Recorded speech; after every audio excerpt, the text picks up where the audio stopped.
Okay, we are rolling. Hey, I'm Rob. I'm the DP here on Off-Road Rescue.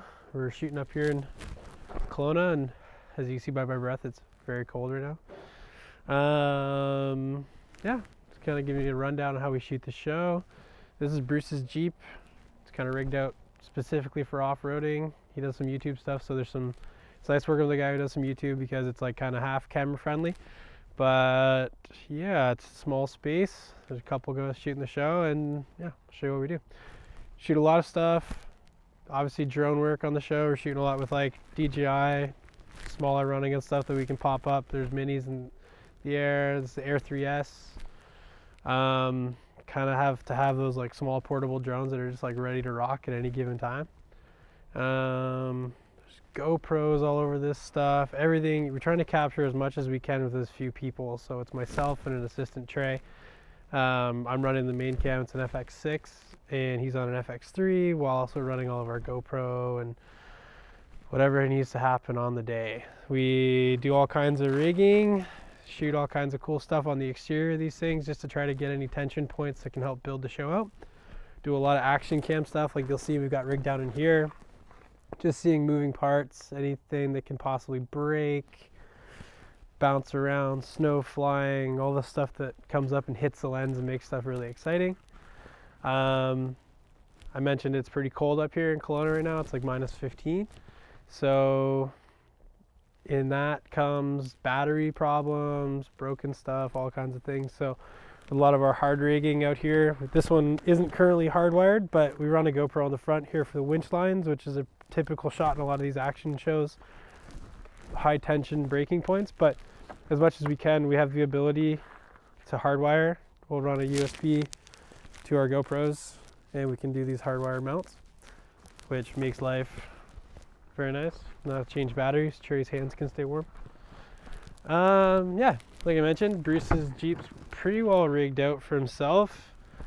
Bruce, just given the fact that he's in a wheelchair, kind of spends his on our recoveries in the vehicle the whole time. So we typically rig out a main action camera looking back at him just to see his eyes, everything, steering wheel. We also will rig another camera over his shoulder, so when I'm following the action and he's speaking to someone at his window, I don't need to be here. That camera will be over his shoulder, seeing the cross coverage of the person he's talking to. This is our B camera, running just an FX3. Very minimal rig, very run and gun on this type of thing. Yeah, it's a lot of fun, but yeah, you need to keep it pretty small and light so you can jump in and out of the truck when something happens. Quite often we're sitting in the back seat and somebody pulls up around the corner and we just have to be able to jump out into action and not have to dig out a camera, so it's sitting in your lap a lot. Again, run hard power to the main GoPro there just so it never dies.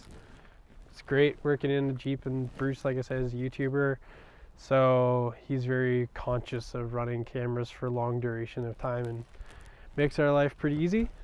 This is where your crew typically sits. It's very spacious. It's not spacious.